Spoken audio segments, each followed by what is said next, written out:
Welcome to another episode of Listen, Learn, and Love, hosted by Richard Osler. My guests on today's podcast are two high school friends from Corner Canyon High School here in Salt Lake City that graduated. Their names are Luke Warnock and Andrew Heath. Welcome to the podcast, you guys. Thanks for having us. Thank you. Appreciate it. They are the class of 2019. I became aware of both of these men because my own son at Cottonwood High School, used to play against their team, and they became a rivalry, and we lost some games, we won some games, and we'll talk about what Corner Canyon did. I'll let them tell the story. This is a podcast about friendships, staying together, and differences.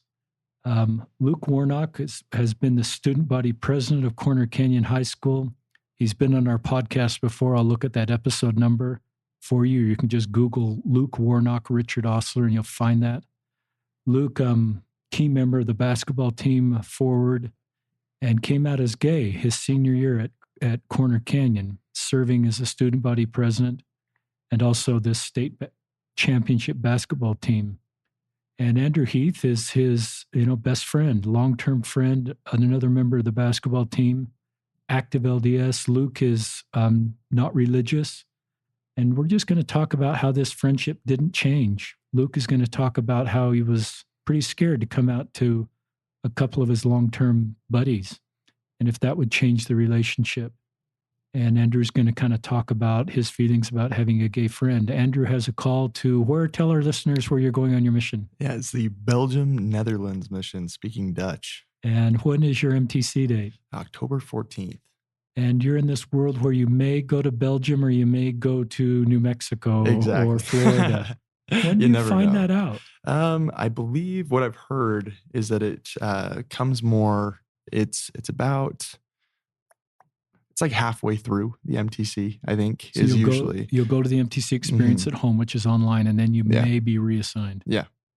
Are you okay just not knowing where that, or are you just at peace because you've been living with so much ambiguity in the middle of COVID? Share with our listeners. You're the first guy I've sort of had on the podcast that's in this road. Share with our listeners about that. Well, it's funny. I actually I have to be careful saying this because I've had some people get mad at me, but it's actually, so honestly, I'm okay with going wherever. I always bring up that I would go to Nebraska if I could, but I've got some people who have been to Nebraska and love Nebraska, so they get mad at me. But I genuinely, I would be okay going anywhere. I'm so excited to serve. So it's great. Let's go back. I'm just going to quickly see how quick. Well, I'm not going to do two things at once. Talk about, for our listeners that didn't hear your earlier podcast, Luke, just bring us up to the point where you're wanting to tell people about your sexual orientation. Okay. Where to start? There's a lot. So when I was in high school, I had a longtime girlfriend for like 2.5 years. We were super committed, loved each other very much. We were planning on getting married. It was really serious, but around August of my senior year, so right when my senior year started, I was 17 years old. I started having some questions about my sexuality.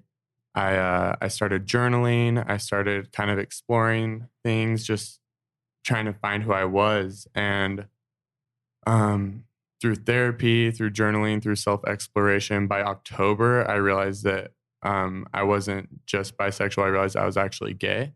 And that was really hard to deal with, especially growing up in Draper, Utah, having like only LDS friends. Basically, I was worried, and I didn't really know what to do. I was in kind of an interesting situation because I was student body president at the time. I was on the basketball team. So a lot of situations where you don't normally see people coming out. So by October of my senior year, I knew that I was gay. I didn't really have anyone to tell. I told my family. So they knew, and they were super supportive. Good. They had my back. So that was nice. So I had people I could rely on. I had that backbone. But I knew, I knew at some point I would have to come out to my friends. So that year I actually met some new friends who were in the theater department. Incredible people, just some of the best people I've ever met. And I became friends with them in November, and I felt super comfortable. I felt really comfortable in that friend group.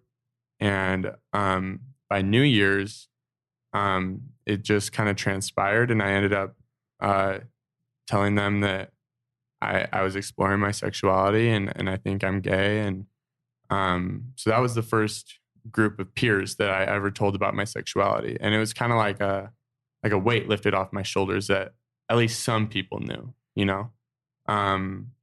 But on the basketball team, I had my friend Andrew, who's here with us now, and then my other friend Gabe Toombs. They were brothers to me. I would die for them. And so I knew I had to come out to them because they were everything to me. But I was terrified. One, because I think it's a little more difficult to come out to people that you're extremely close to and that you have such a solid relationship with, because you don't want to mess anything up. And we'll talk about it, but it shouldn't mess anything up. It should be irrelevant, really. But there's that fear. And then we were in the midst of the basketball season, our senior year. We were going for the state championship. So I didn't want to mess up the team chemistry either, because I wanted to win state. Mm-hmm. So there was kind of those two conflicts that I had to deal with. So I kind of held that in. I didn't tell them for a while. And then I think it was after the basketball season, after we had won the state championship. I think it was in April. Mm-hmm. And I came out to both of them privately, and it went beautifully. They had my back. They loved me. But that was one of the scariest moments in my life, for sure. Just like driving over to the house, kind of like hyping myself up, getting ready to come out to them. I was terrified, but it all worked out really nicely. But yeah, that's kind of how that all played out. Good job. You use some vocabulary. Don't want to, these guys I would die for.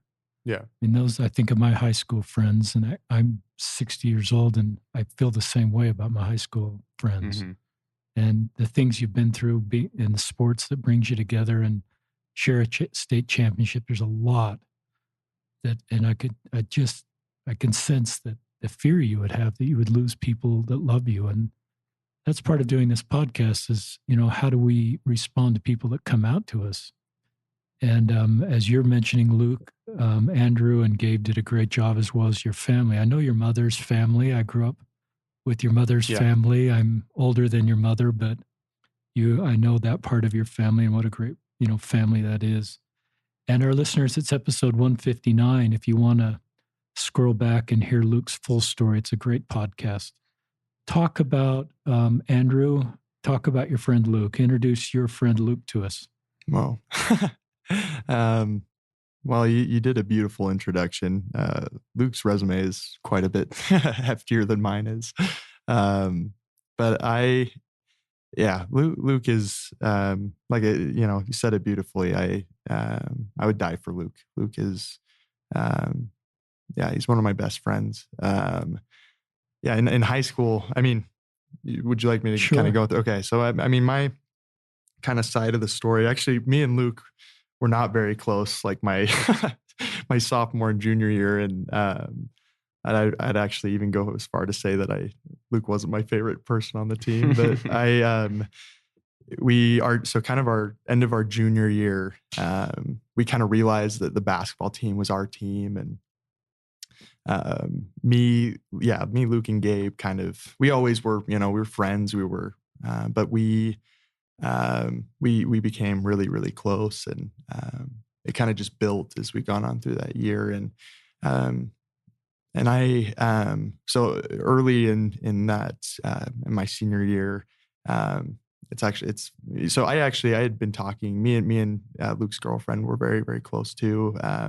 We all worked together.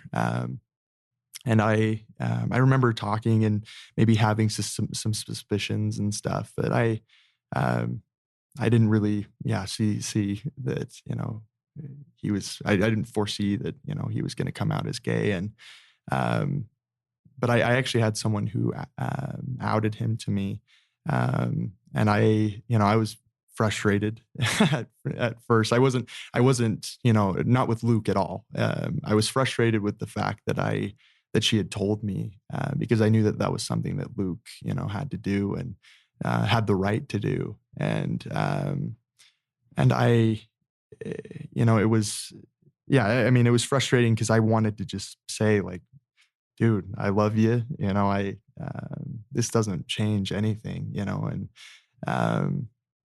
and I feel like as I went through the year, I mean, I think it was 6 months from, because I think I knew in December of that year, or that previous year. And I think there was like a good, 5 or 6 months or so that, I knew, but I couldn't, tell. I confided in another person at our high school who had come out as gay, who was close with Luke. And, and I asked, what's the best way to go about this? Like, should I just tell him? Would it be relieving if I just, told him? And he told me, wait, that should be something that he should, tell you, and he has the right to tell you that. And so I waited, and and when he finally came out to us, I was like, dude, I'd known for like 5 months. I just couldn't tell you.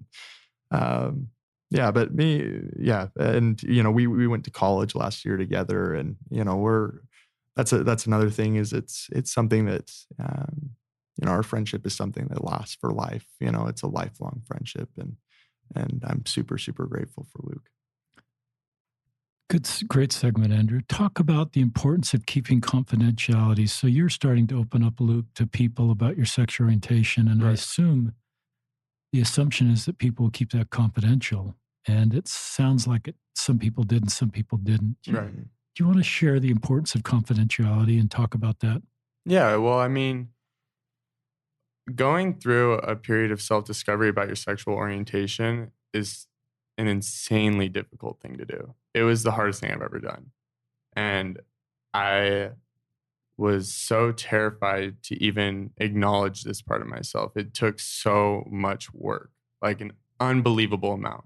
So when you confide in people and you tell people your secret, this thing that you're even scared to tell yourself, that I like, for so long, I would sit in my car for hours and just say, I'm gay, and just like sit with that and just like be okay with it.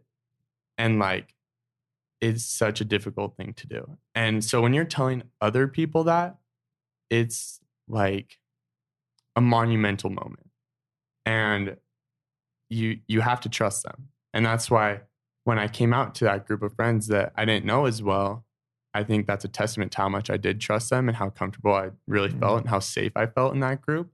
And I'm really appreciative of all those friends that I had. And so I felt okay coming out to them. And obviously it got leaked out. I kind of knew that was the case, which is the sad truth. Mm-hmm. You're in high school, people have drama, they have gossip. It's going to get out at one point or another. So I knew that was a real possibility. I was hoping it wouldn't happen. And it stayed pretty confidential for the most part. And I didn't know that Andrew knew. Thanks to Andrew for letting me get there like at my own speed. But it's insanely important to keep it confidential. If someone shares with you, no matter what it is, it doesn't have to be their sexuality. If they share with you something that is deeply personal, deeply scary, it's important that you honor that. I think that's the key, is just honoring that friendship or that relationship, that trust. Because if that trust is broken, it's really hard to repair, because that is like, I don't even have the words for it. It's very important to honor that confidentiality. I agree with that. And sometimes information is power. And if I have a piece of information about somebody, it could elevate me, that I'm kind of in the know, or I've got the latest scoop, and in my own insecurities, I might share confidential information to elevate me, to sort of show that I know something you don't know, or somebody's trusted me. And I recognize that's selfish on my part. And if my objective should be just what you're saying, is to be true to the person that shared the information. And even if it's secondhand, to not pass that on, because that can be pretty difficult. Let me ask Luke a question. So, you're in the 6-month period where Andrew has learned you're gay and you don't know that Andrew knows you're gay and you'd like to tell Andrew. Do you wish Andrew had asked you earlier, or are you glad that Andrew never approached you about this and just let you do it on your terms? I think that's an interesting question. I think each have their pros and cons. And I think I can't speak for everyone that comes out. I can only speak for myself, but I'm grateful that Andrew let me get there at my own speed. Because that's such a big deal and such an important moment of self-discovery. If someone asks you about it and you're not ready to share that, it's like you're being blindsided. So I don't think I would be offended if he asked me. I think I made a deal with myself. The moment I finally came to terms with it and I was like, okay, I'm gay. I have to deal with this. This is like my new reality. I made the deal with myself that if anyone I knew asked me about it, I'd be honest, because I don't lie. I'm not a liar. That is, yes. So if someone asked me about it, I would have told them and it would have gotten out that day. But no one asked me. And I'm grateful that Andrew didn't ask me, especially because he's my brother. So I think getting there at my own speed was really showed me how much he cared about me, that he would hold that for so long and be okay with that just to let me get there at my own pace, which I really appreciate. So I think it's good to let people get there at their own speed. But if someone had asked me, I definitely would have been truthful about it. It's interesting. The thought came to my mind that it's really Andrew being unselfish and Andrew putting your interests first that kept him from asking, because he cared about you so much. He wanted you to talk about this on your terms, even though he was willing to talk about it. Mm-hmm. Talk about, and I think the reason I ask that is I think it's great advice in parent with kids situation. Just, if we suspect somebody in our circle is LGBTQ and we wonder if we should talk about it. I think I like your point that every situation may be a little different, but I love what Andrew and you did in this situation. Andrew, as you're thinking your buddy here is gay and he's not talking about it, are there things you're doing just to communicate you're a safe person, that when he comes out, that you can handle this? Or is your approach just to continue to treat him just the same? Talk about just what you're doing because are you worried this relationship will change? Are you worried that Luke, you're probably thinking, how's Luke thinking I'm going to respond? Just talk about what you're doing in your mind this period of time while your buddy, he's gay, but he's not telling you. Yeah. I think I'll start by saying that there are things that I did before I knew that Luke was gay that I regret. And, I think that I think it's important to say that any LGBTQ advocate, it's none of us are perfect, and I think that especially in the culture of today, it's something that we have to break norms. We have to break, there's a lot of things that we have to do to be less judgmental and more loving and supportive. But that doesn't mean that you're perfect. And you've made mistakes. And I have made mistakes in the past and said things that I shouldn't have said. And, I think that when Luke came out, I think that because my mom is a big LGBTQ advocate, and she's in the church, and that's something that I've been raised with. Is I feel like I've had an advantage over maybe other people who don't have that same privilege. But it's funny. We talk about this moment in the car. We were coming from, I think we went to the mall or something. I had to go pick something up. Asked if he wanted to come, and we were on the way back. I was playing George Michael, and it's like, oh, Luke, this song's about him coming out, and and I was like, isn't that awesome? And and I had always, Luke's very, Luke has always been very, very supportive of the LGBTQ community, and even before, and that's always something that I've respected about him. And so that was okay. That wasn't, blatantly, but I was kind of trying to hint at and I think it's great. So, and so, I mean, there was definitely, but there was changes that I noticed that I did make when I found out that Luke had come out, that, of things that, when you're a high school basketball team, I think sometimes there are things that, that come out that, you shouldn't be said. And there's locker room talk, and, that is a thing. Yeah. And Luke was a part of that locker room, talk. Like, I mean, he wasn't someone who contributed in a negative way, but he was in the conversation. And I think when I recognized that, I tried to not seem, completely obvious and say, hey, but I found that there were things that I might have said beforehand, that I would regret if I had known that Luke, had come out. So I think it helped me to do a lot of thinking, a lot of contemplating. And when someone, that close to you comes out, it's no longer, oh, that's something that happens. It's something that, is happening to you. It's very personal and causes you to, make changes in your own life, and maybe think about others. Like, man, if this didn't happen, I would, as advice, I would say, start that now. Don't wait until someone comes out, start now. Like, know that our LGBTQ brothers and sisters, and, plus are, they're just as important as everyone else. They're Heavenly Father, we loves them just the same, and we need to do everything we can to make them feel more comfortable where they are, and to feel more loved, because that is the biggest problem, I think, that is has faced our generations for a long time. So it's a great segment. How close did you come to saying, I'm not going to be Luke's friend anymore, or he's gay and I'm straight, and he might have a crush on me. Maybe he's been a friend for me because he really likes me. Did you, because I went down that road as a high school student when I knew there were gay people at high school, and I pulled away. Yeah. And I thought that's what I was supposed to do as a Latter-day Saint. And it kind of was just uncomfortable for me. So talk about, this is, and I'll read from my book as I talk about how I responded and how you responded, how different it is. And to me, the way you responded is the way Christ would respond, in a much better way than I responded. So talk about your thought process as your best friend is you realizing he's gay.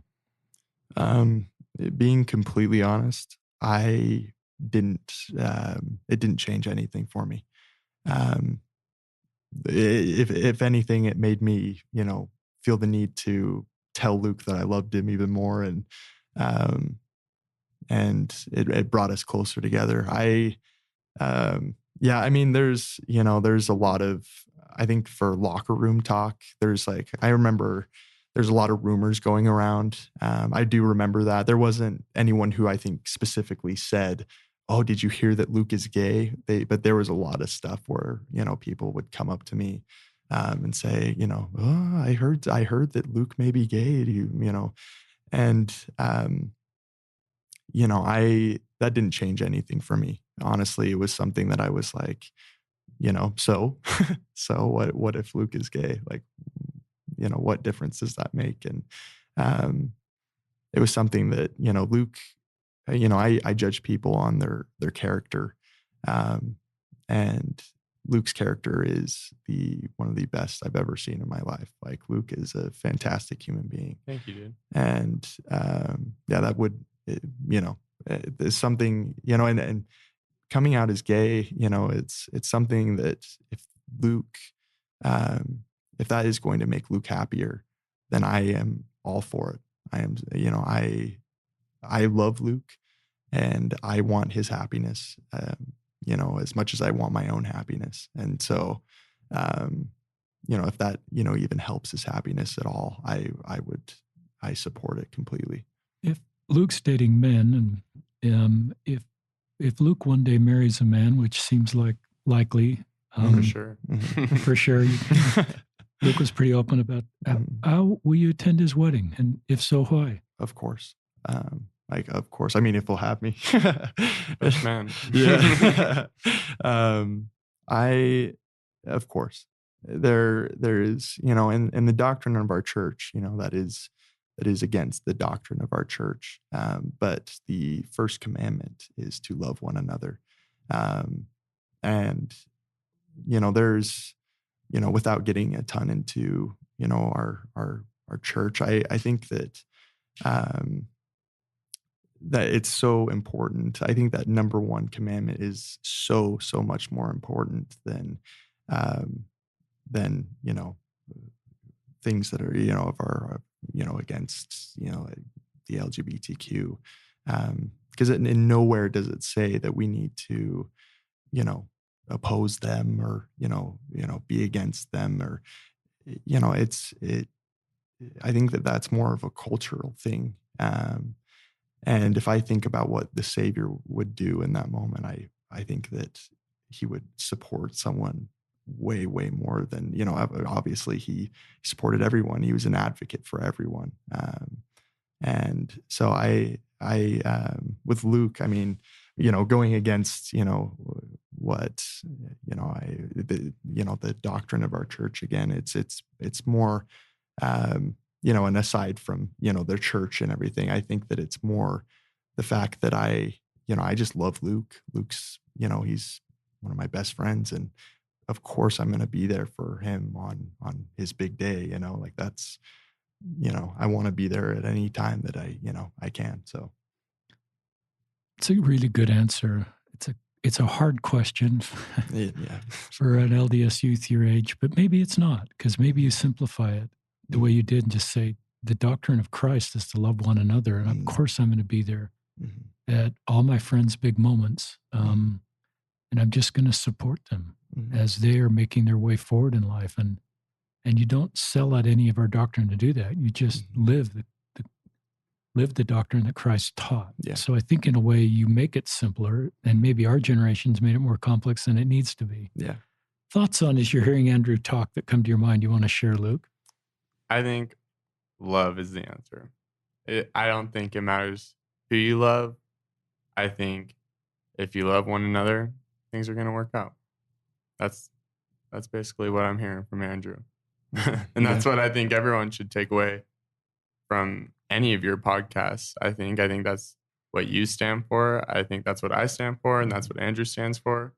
And that's really what everyone should stand for. Is just love each other. Simple. It's an easy answer. Talk about coming out to Andrew. I can't remember if we did that earlier in the podcast. Talk about that conversation. Do you remember? If we've talked about it, I can't remember. So, I took Andrew and our friend Gabe upstairs. We're sitting on the couch, and I was like, listen, I need to tell you guys something. And I was like, I don't want you guys to get weird. I don't want you guys to think this changes anything, but I'm gay. And Andrew was like, dude, I know. And Gabe was like, well, it doesn't matter. We've been through too much already. Like, we got your back no matter what. And then that was that. And then we went to an arcade. Yeah. After that, we went to the arcade and had a good night. Were you glad they didn't ask a bunch of follow-up questions? Were you glad that you just went to an arcade, or did they ask a lot of follow-up questions? Honestly, I don't remember what they asked. Do you remember? I think we may have asked a couple questions. The whole time I had a big smile on my face. I was like, finally, dude. I mean, it was, I think we did ask a couple, but I mean, it wasn't nothing intrusive or anything. And I told them, I was like, you guys can ask me anything. Like, I'm an open book. Like, this is my moment of, like, clarity with you guys. Like, if you have any lingering questions, like, let me know, because I want to be 100% with you guys. And I want there to be that trust and communication. And so they asked some questions. I don't remember what they were. I don't think it really matters that much. But well, it was the big takeaway from it. It was simple. It was, it was a simple talk, because it wasn't something that we didn't need to be complicated. Exactly. And that was more of a testament to our friendship and what we mean to each other. And but that can be taken away in a lot of instances. When you love someone, it shouldn't matter. It really shouldn't matter. When you love someone, that love is still there no matter what happens. And so. It's great. This story had such a big impact on me when I did Luke's podcast back in July, and that's when I first met Andrew. I wrote it into the book with their permission, with their names, and it's on page 270 of this book that's come out. And I'll just read this section if that's okay, listeners. In July of 2019, my podcast featured Luke Warnock, who had recently graduated from a Salt Lake area high school where he came out as gay. He served as the student body president, as a key member of the state championship basketball team. Luke, who is not a church member, is attending college and hopes to marry a man. This month, the month I interviewed Luke, I attended my 40th high school reunion, and that's Highland High School. As part of the reunion, I watched a tribute of all those from our graduating class who had died, including a few that were gay. In 1979, it seemed many LGBTQ individuals left Utah for major cities where there were more acceptance and a feeling of belonging and support. Among the deceased was one of the finest from our class. But I never became his friend since I felt uncomfortable around gay people. I wasn't sure how to navigate this situation as an active Latter-day Saint. As I sat in our auditorium, I felt sad this good man was gone and not there to enjoy the reunion. I thought about his parents and siblings and their sadness at his passing, and how society would have been brighter with his contributions. Then I reflected on Luke and the support he's receiving as he moves forward in his life. Luke and one of his friends, Andrew Heath, who from his basketball team, visited with me at my home. And now we're doing this podcast. How ironic. Andrew, who is preparing for an LDS mission, reported nothing changed when Luke came out as gay. Andrew didn't withdraw his friendship. He already knew he didn't need to choose between supporting his gay friend and being a committed Latter-day Saint. As I sat there in my high school auditorium reunion, looking at the picture of my gay classmate who had died, I wish I had the tools that Andrew had to extend this kind of friendship and kindness 40 years ago. Could I have made a difference for good in his life? I believe that in 40 years, Luke will attend his high school reunion, be warmly welcomed, and be making significant contributions. Luke wants to be a therapist. On some level, I feel at peace that legal gay marriage is a possible road for Luke. Though this is outside the doctrine of our church, that path could give Luke vision and hope to make responsible and safe decisions as he continues in his life. And I'll go on with that, but I hope you can feel the emotion, because this is such a, sitting in that high school reunion, looking at that young man in particular that died. He was one of the best from our class, and I just like you are, Luke. And Andrew sees you that way and knew his job was to continue to be your friend. And so I just recognize we're making progress in society, and your age group is helping us. So thank you for your personal example. And I wish I could have done what you did, Andrew. Maybe that's why I do this podcast, and to make up for the sins of my past and not knowing how to navigate this road.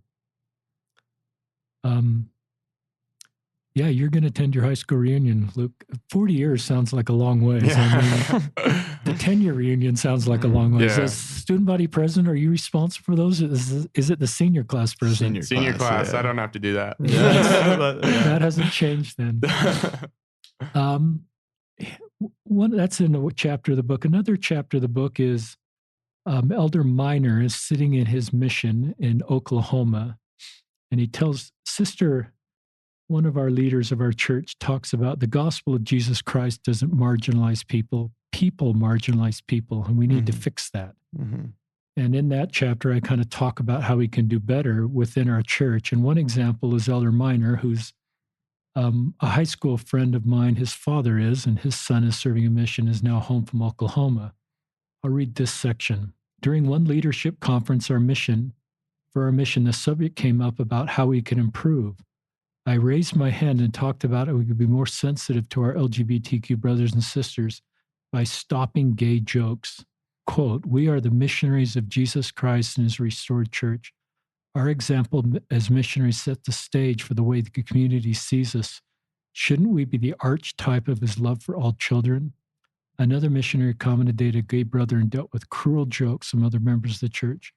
The mission president, Darren Mansell, then reaffirmed the comments by saying he has had some gay missionaries in the mission, many of which are some of his finest. That day, we seemed to resolve to repent and be more sensitive to the silent majority of those who have gay family members and friends. Any thoughts on any of that from either of you? Yeah, I mean, so I want to clarify too, really quick. Being a LGBTQ ally doesn't mean that you have to compromise any doctrines of the church. I fully sustain, our church leaders, the church doctrine. I want to clarify that before. But when your friend, like I said, when your best friend comes out as gay, it makes you contemplate, maybe it's not as much as the doctrine, but the culture that's been around you. Contemplate, maybe I shouldn't have said this. Like, what what do I believe when it comes to this? And seeing Luke has been a huge, and Luke, this isn't, you're still kind of contemplating your belief with God and things like that. I believe in God, and one of the things that I can see with Luke, whether we may disagree on this, I don't know, but I can see Luke's plan. I've seen his plan through all the people that he's helped, and I've seen the culture change at our school, and I mean, in Draper as a whole, as around where we grew up and we lived, the culture has just changed. And Luke, whether you see that or not, I feel like there is a purpose to that, and that was designed, and it doesn't matter whether it's the doctrine of the church or not. Luke has just as much of a right to have the authority and the plan of Heavenly Father as anyone else, and I've seen that in his life. And Luke, whether what you think that is and what I think that is may be different, but what I believe is that is Heavenly Father's plan for Luke, and I just, it's incredible to me to see all the people that Luke has helped, and the person he is. Great segment. Luke, your thoughts? I'd agree with that. We talked about this last time I was here for the podcast, but I'm not sure how I feel about God. I'm not sure if I believe in God or not. But when I came out and I started that journey, that was a really eye-opening experience for me, and it honestly made me believe in God, at least for that moment, because it felt like for the first time in my life, I had an actual purpose where I could make an actual difference. And that's why I did your podcast. That's why I did that podcast with Jill. That's why I made that promise to myself that I wouldn't lie to anyone about my sexuality, because I felt like I didn't feel this. I knew that there were kids in my high school, and I knew there were kids in the community. I knew there were adults in the community that were LGBTQ and didn't feel comfortable with that because of the culture. And I saw an opportunity to maybe not change it completely, but alter it a little bit. Maybe just open people's eyes a little bit. And that was a really, honestly, a spiritual experience for me. I would say my senior year was a very spiritual year for me. It was something incredible. Yeah. Well, and regardless of whether you go to church or not, Luke is a very Christ-like person, and he is very in line with the doctrine of Christ. Whether he follows it or not. You are very, very close to the doctrine of Christ. And that's one of the things I respect about Luke a ton. Um, That's another thing is we're having this podcast about our friendship despite our differences, Mhm. but honestly, I don't think we have a lot of differences. we don't. You know what I mean? Yeah. I think like you're religious, I'm not. hmm I'm gay, you're not. hmm I think it basically stops there. Yeah. And I think that's one big thing is that we can all preach love, hmm and you don't have to be religious to preach love. hmm We can all support each other. You don't have to be religious to support people. Um, it really is that simple to me, and I think um, we break down the barriers um, of how am I trying to word this? I think society splits us apart. I think society makes us at war with one another. When really, when you strip it down and you look at who we are as people, we're all very similar. hmm What makes me different from anyone else? Regardless of situation, regardless of this, we're all people. hmm We're all trying to find love. We all are trying our best, really. hmm And so if we can support each other and everyone's trying their best, I think it's pretty simple.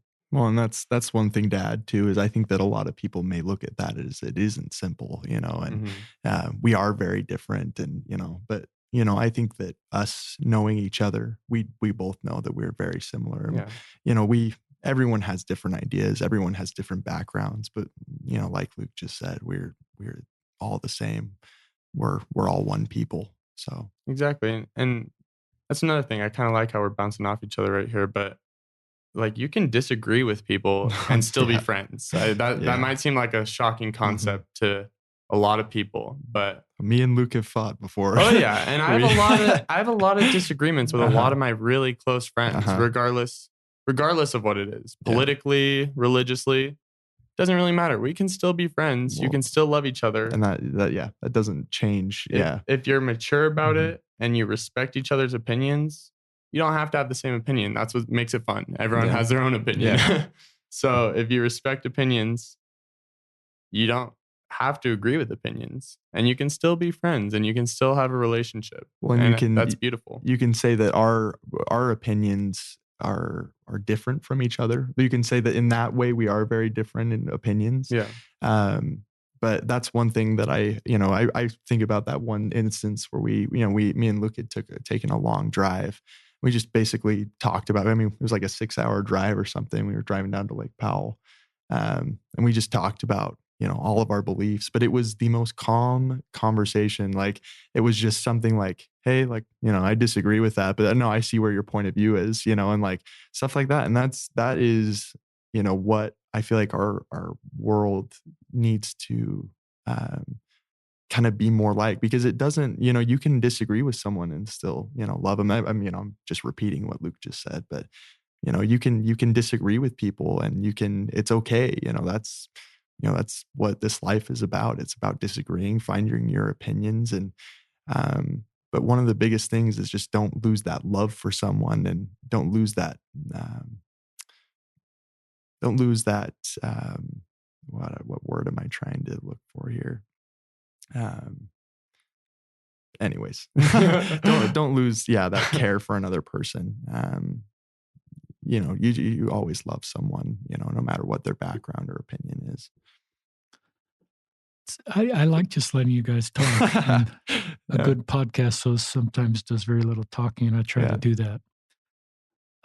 I like this conversation. This is a platform conversation for all of us, because there's common ground here and there's differences. And in a divisive world, I think we need the example of you two. And I like where you said there's really a lot we have in common. And if we really go, I call it the 40,000 foot level, and LDS belief is that we're all the same. We're all brothers and sisters, the same heavenly parents. Mm-hmm. And so if I really own that, I just see everybody as my spiritual brother or sister in the same human family. I talk about that a lot on social media, that we're the same human family, all three of us. And if we see each other that way, I think it helps. I'm also struck with Andrew's comment about what you what you've done in the culture of Draper area, and and some of that you're aware of, but I'm also struck with how many lives you've helped you're not even aware of, Luke. Mhm. And maybe Heavenly Father, has given you some real gifts so that you could be a real example. You're a natural leader. You're a great athlete. You're smart. You're going to have a great career in college. And as you know, you're both really blessed. But I love the way you've taken the gifts that you've been given and you're using them to help other people.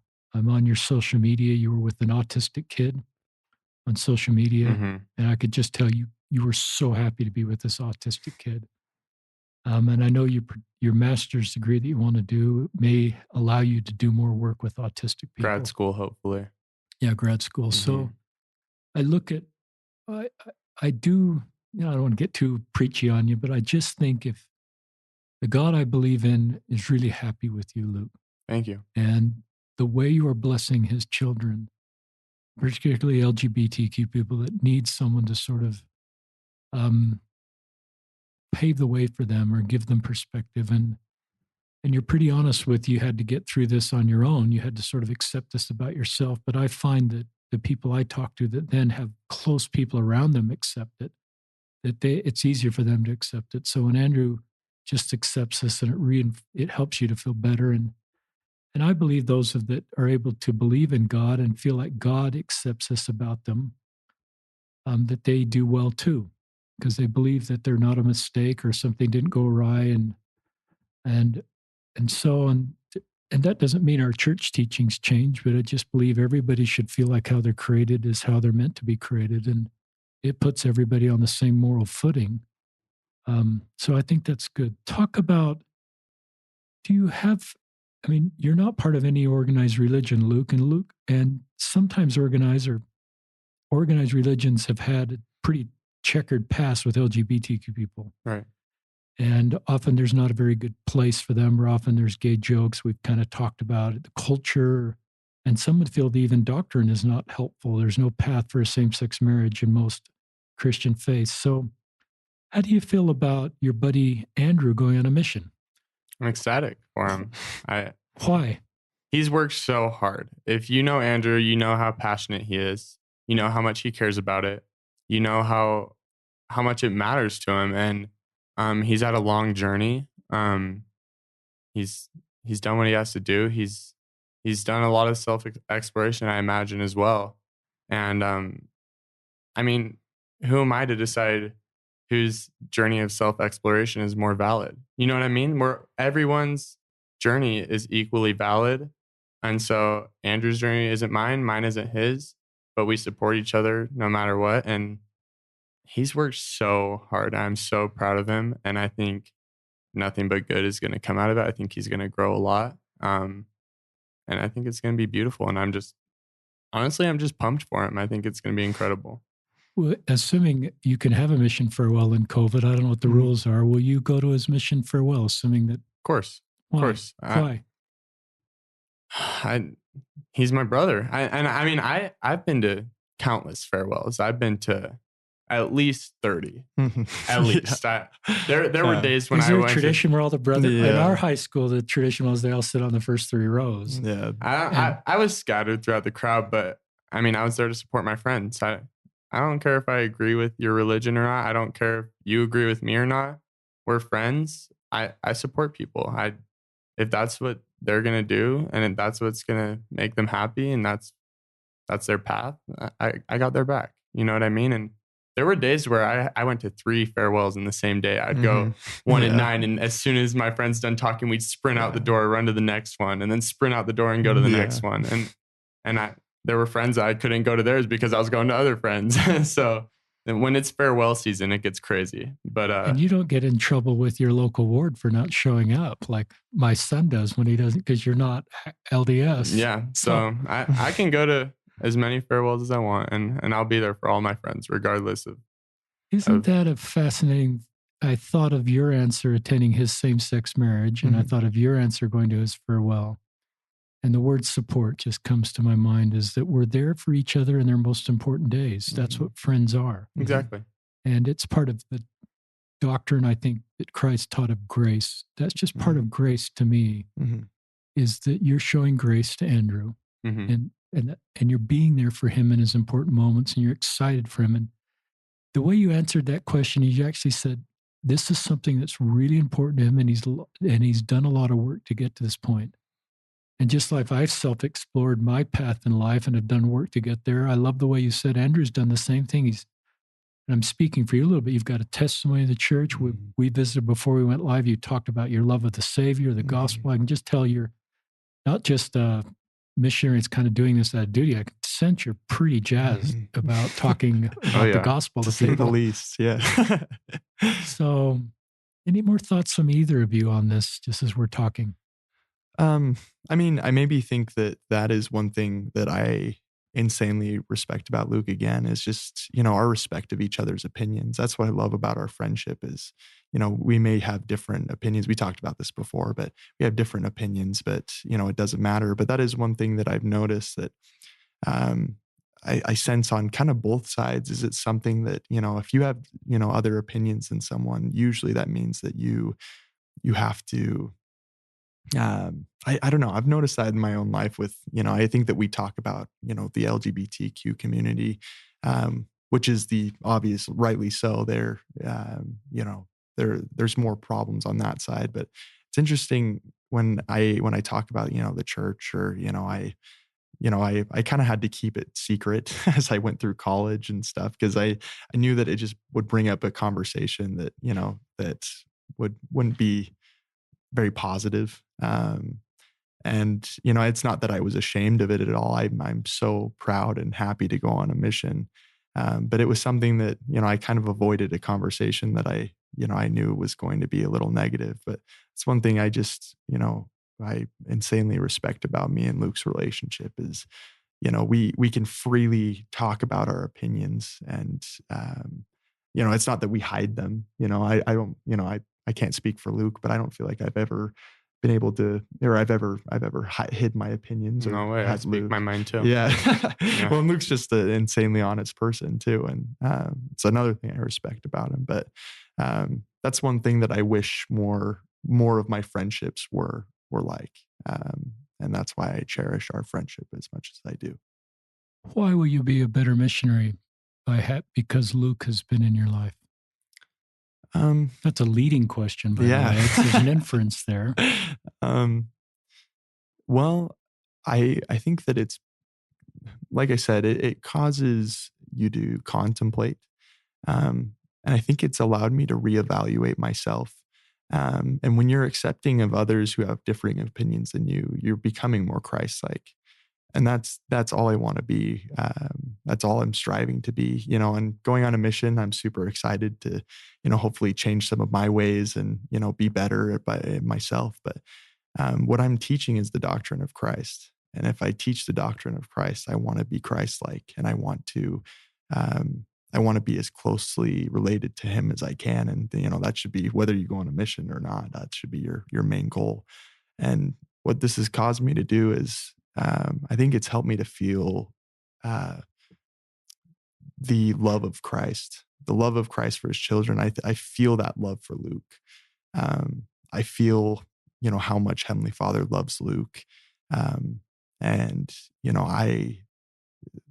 that's, how much I love him too, but I feel that love for Luke, maybe an instance. I mean, Heavenly Father loves Luke a lot more than I do, but it doesn't feel that way. Like I love Luke a lot, and um, and I feel like I feel a portion of that love. And, I'm hoping to, kind of feel that way for other people as I go out. Maybe harder because Luke's pretty easy to love, and but I'm hoping to feel that same way about other people that I teach.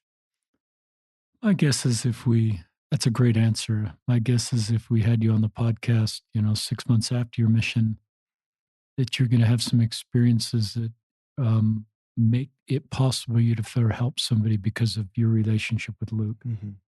I'm thinking of a story that didn't make it in the book. My buddy Willie Donahue talked about his son being assigned to San Antonio, and they took him to the Alamo just on the first day they got there. And his son wandered over to somebody at the Alamo, and And the young man looked up to him, and I'm paraphrasing, says, "Your church hates me, I'm gay." And all the other missionaries couldn't really relate to this guy, but this Elder Donahoe or who just looked at him and says, "Heavenly Father loves you." And he sensed a real connection that, no one's ever from your faith ever said anything kind of to me or would interact with me. And I just think you're going to be able to, I wonder if you'll have an LGBTQ companion or someone in your mission that somehow gets that you are a safe person about this space and can open up to you. That would be, I mean, I believe Heavenly Father's a plan, and I believe there's going to be gay missionaries in your mission. And it would be fascinating if that is part of your journey to be. And if my son were gay and going on a mission, I would pray that somebody like you would be his companion. You would be the answer to my prayer because I know you love my son. And I know you see him the way you see Luke. And my son would probably, don't have any LGBTQ kids, but my son would probably be pretty nervous and aware of the culture of the missions that sometimes have gay jokes. And here he's out trying to teach the gospel of Jesus Christ and bring people to Christ knowing he's gay. So I don't know, but my guess is you're going to be able to share with our listeners. You're going to reach some people that no one else in your mission can reach. Maybe, I don't want to be that dramatic, but you uniquely will reach and help them to feel God's love because you know how to navigate this space, and something I didn't know on my mission in England. And so to me, that's not a sign of the world going downhill that someone like Luke identifies as gay. To me, Satan's role in this whole thing is to divide us and to make us feel, if you're gay, that God wouldn't ever love anybody like me, or I can't love somebody like me.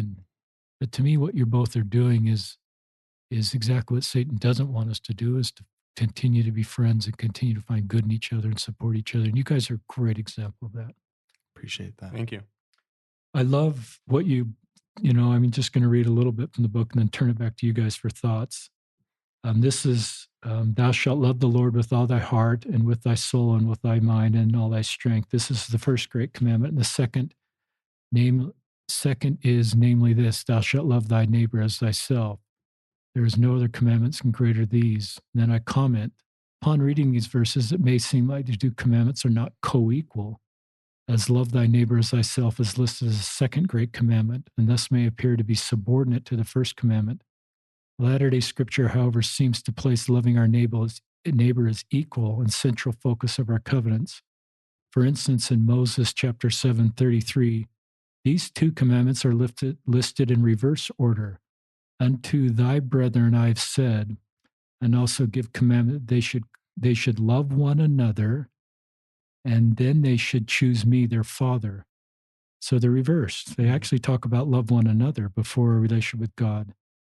The scriptures, in my opinion, do not suggest that one commandment is more important than the other. They indicate what I call the vertical and the horizontal of our baptism covenants are actually the same great commandment. That's to love our fellow beings is to honor and obey God. There is no need to set up a false dichotomy in our minds that to fully love and follow God, we need to stop loving some of his children. And then we're, in the LDS culture, we're known in the world as a peculiar people. Perhaps we can be known as a peculiar people in the future by doing what Andrew's doing and just loving LGBTQ people. And I think how many more people would be drawn to the gospel of Jesus Christ through our restored church if we talk positively about LGBTQ people instead of a universal outside threat. Because just some thoughts as I've been navigating that space that you guys are also navigating. Just some concluding thoughts. Any things that are coming to your mind, Luke or Andrew? Yeah. So one thing that I've kind of had on my mind that I would really enjoy the listeners to hear, but I haven't really had an opportunity to bring up. Good. This is the platform. Exactly. Is like the locker room talk or the gay jokes or using the F word. I think I remember distinctively, like first grade, second grade, kids are using the F word constantly, nonstop. It was like super common, super popular thing to do. Kids have to learn that from somewhere. And I think we need to squash any slandering of anyone, not just LGBT, but like it's difficult to um to tell people to stop using language like that or stop making jokes like that. It's not an easy thing to do. It's stressful. It's probably going to start an argument. You're going to have to stand your ground, but um it's easier if you're close to the person. So if you are close to someone who constantly makes gay jokes or jokes about women, which is extremely common, or jokes about any minorities whatsoever, or ableist jokes, or use the R word at all, stuff like that isn't okay. And it's easier to tell people to stop if you're close to them. And it's people will listen more if someone who's close to them tells them to stop. So if we can all squash that within our own small circles, our own communities, it'll pay because words have so much weight, especially in a culture where you feel like you aren't loved.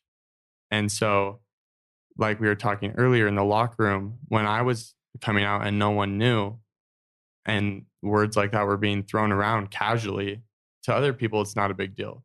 To me, it crushed me every single time. And there's so many people that get crushed by words, but cannot stand up for themselves. So the thing I want to say to the listeners is use your privilege, use your confidence, and let's stop hate just in general of all people. And I don't think humor is funny if it's at the expense of someone else. At the expense of someone else. If you're making fun of any type of person, it's not that funny. And it hurts people, and you may not realize it, but your words hold weight and your words make a difference. So especially like parents, if you create a culture that's accepting of slander and of racism and homophobia and sexism and ableism, your kids are gonna spread define that. ableism for our listeners? Exactly. So ableism is discrimination of anyone with a disability, mental or physical, and that's also extremely common, but it's one of the least recognized forms of discrimination.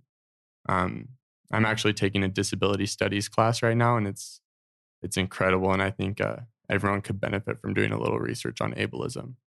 But yeah, just use kind words. Don't make jokes at the expense of other people. It's not okay. And we need to create a culture where that is unacceptable.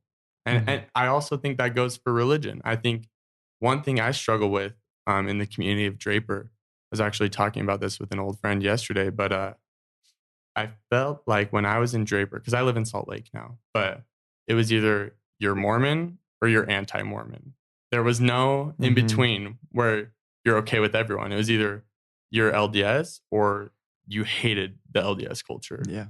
And I don't agree with that. I think because I have some disagreements with the LDS church, and I'm not going to like hide those. But I also think there are great things about the LDS church that people who aren't LDS just blatantly fail to recognize. And I think talking bad about anyone's religion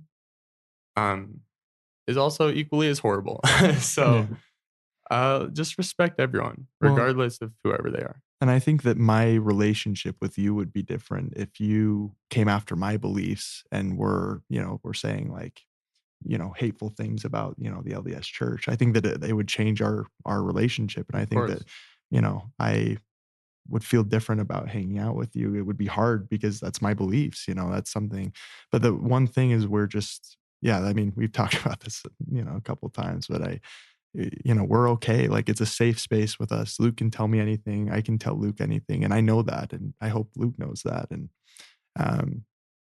I guess with, my comments to add on to Luke, don't wait until someone close to you, is gay or, is, tells you to, to not use that kind of language. Don't wait, prepare. If I could give any advice for, from what I've gone through, don't wait to establish what your opinions are, to truly feel what other people are feeling, and put yourself in other people's positions, because, there is going to be a day, probably, most likely, that you are going to have someone close to you who is going to come out as gay, or is going to have other opinions than you, or, or is going to be, using language that is hateful.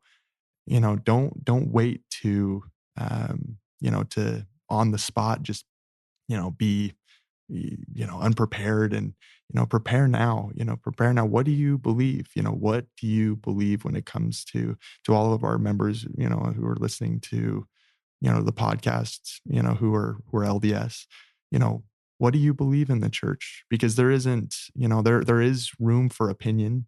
There's not an exact account for everything that, we believe when it comes to LGBT community, the LGBTQ community. So establish your opinions. What do you believe? Because I know what I believe.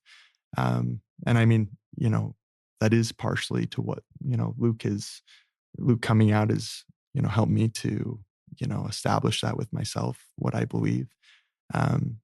But put yourself in someone else's position and say, like, what if someone who was super close to me, came out as gay? What would I think? What would I say to them? What would I, and, act that way, because I guarantee if you, and this is going more into, my beliefs in the church, but I can promise that if you pray sincerely, for an answer on what to do, what you believe when it comes to LGBT community, it's going to be the same. You love one another. And I actually think I said earlier in the podcast that it was the number one commandment. It's the number two commandment, but like you said, it's all fluid. It all is the same. But I promise to all of our listeners, if you pray in the name of Jesus Christ, that what do I believe when it comes to the LGBT community? It's going to be the same. So great. Any closing thoughts either of you have? Empathy. Just be a little more empathetic. I think in a culture of apathy, empathy will take you hundreds and hundreds of miles. I think put yourself in other shoes, and just love. And I think, listen, learn, and love. That's what this podcast is called. So I think that's the big takeaway: is listen to other people's opinions, respect them. You don't have to agree. Learn, adjust your opinions based on other people's experiences, and then love. It's simple, and I think you got it down. That was the word I was looking for before, by the way. when I was waiting, that was the word I was looking for. So good tie-in. I put this in the book. It's on page 285. It's a tweet from Harper Dawn Forsgren, a returned missionary. She said, "We as members of the church need to stop focusing on we need to love people because our love will bring them back to the church, and instead focus on we need to love people because they deserve to be loved." And it seems like that's what you're teaching us here. There's not an agenda-based love here where you're trying to, either of you are trying to pull each other one way, but you're just saying we love each other. And there's no agenda here. And I just think that is what Christ wants us to do. And I think that non-agenda love, if someone does feel they need some help down the road, they're most likely to open up to the people that showed that to them. It's got to be unconditional. And so I think if you ever wanted to open up to somebody about your belief in God, Andrew is going to be maybe one of the first guys you talk to, because he just loves you and he accepts where you are. And it's never been about an agenda for you to move you somewhere different than you are. And I just think that's what we do as parents and best friendships, and we honor each other. And you have some great, when you talk, Luke, about no gay jokes and all these compassionate comments about marginalized groups, you're really teaching the doctrine that Christ taught. Exactly. we're not in a that really different. Exactly. It's full circle. Yeah. It's all full circle. And I look at what he taught and all those examples of people that he shouldn't be with, society shouldn't. Those are timeless examples in my mind, and there's a bunch of them. It's not just a one-off that teach exactly what you just said, Luke. Both of you teach. So you guys are going to be friends for life, and you've helped our listeners, because a lot of listeners that are active LDS kind of want to know how to navigate this spot and are looking for principles to keep people in their lives they actually really love. Parents for LGBTQ youth, young leaders, local leaders trying to navigate this. So this personal story of how you're navigating this, I promise, is helping a lot of people. So thank you for being on the podcast, and thank you for your friendship and your example. And Can I I'll say give you one more just, thing? we'll let you each give the final word and then we'll sign off. Awesome. This just came to my mind. This is Good. another thing I wanted to say earlier. Good. So as a gay person in a very conservative, very religious community, I have personally realized that a lot of homophobia isn't necessarily intentional. I don't think people are intentionally trying to be hateful. I think a lot of it is ignorance and just not knowing. So I think the more conversations people can have about the LGBT community, about marginalized communities, to kind of expand our social bubble and get out of that and realize that there are more ways to life than the one you're living. I think that will be like extremely important when trying to change the culture. I think just talking about LGBT people, talking about how it's okay to be different, because when I came out, what I realized is that a lot of my friends just didn't know anything about the LGBTQ community. And when I explain things to them and when I share my story, it's kind of like a light switch, like clicks, and they're like, this all makes sense now. And that's how it was for me too, which is crazy. When I was dealing with coming out, I was going to therapy and I needed some serious help. And I was like talking to my therapist, and I was like, I don't know how I can live my life. Like it feels like everything just changed in one instant.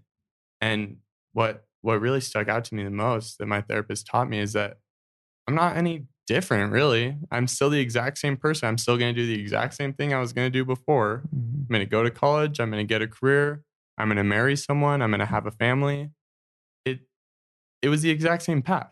And when she explained that to me, my whole world changed. But I think there's so much stigma and there's so many negative connotations with the LGBT community that in your head, I don't know if our listeners know this term, but internalized homophobia is a huge issue for the LGBTQ community, where because of culture, we breed a hatred for ourselves within us. And like I said, I had to come out to myself before I could come out to anyone else. And that coming out to myself was harder than coming out to anyone.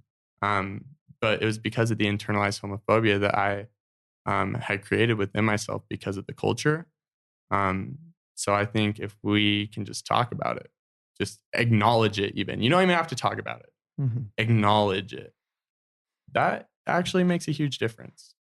One, that's the other, like, don't wait. It's the other thing. Just don't wait until your best friend or your family member, or, someone at work comes out. Don't wait, for a surprise of, of someone coming out. Just know what you believe. Make sure that is in line with what the Savior wants, or, maybe your own moral compass, or what's best for the other person. But don't wait. Be prepared. And going back to what you said earlier, as my final thought, I guess, is just, I think that one of the things is it's not that people are coming at you with bad intentions most of the time. There are people who have bad intentions, but I think a lot of the time it's something that people don't always know how to navigate.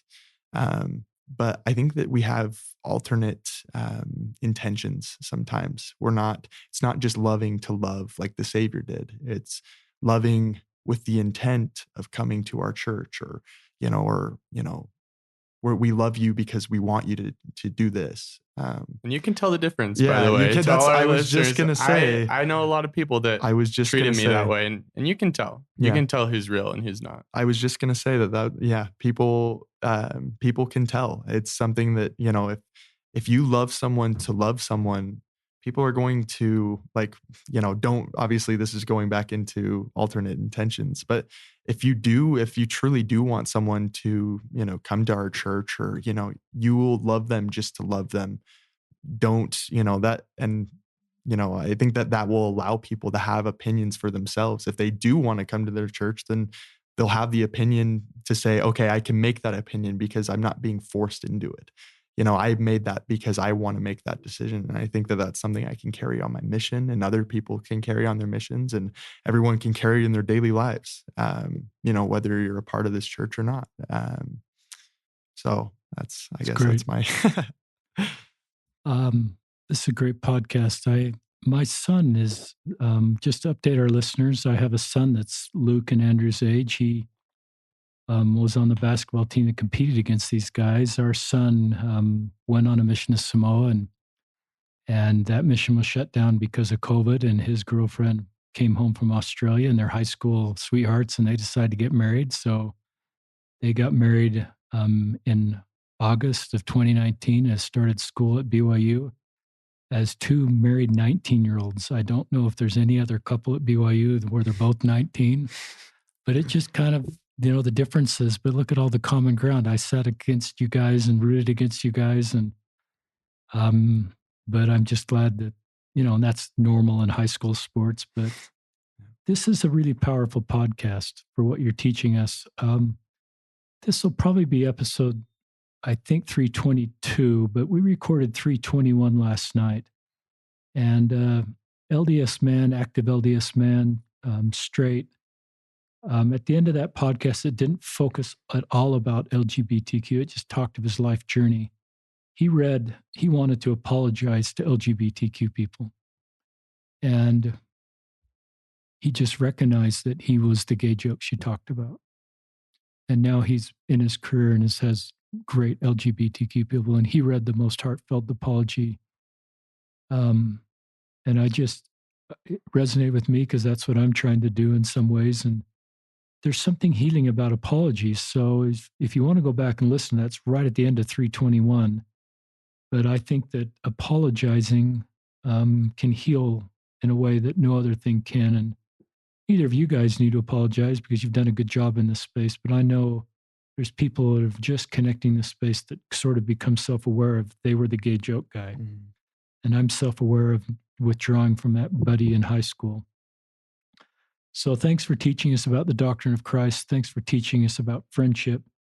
Thank you for teaching us about mature conversations and thoughtful conversations. You guys both have great lives ahead of you. And yeah, you're both going to walk into your 40-year reunion. You're going to still be best friends. You're going to have families. You're going to have great careers.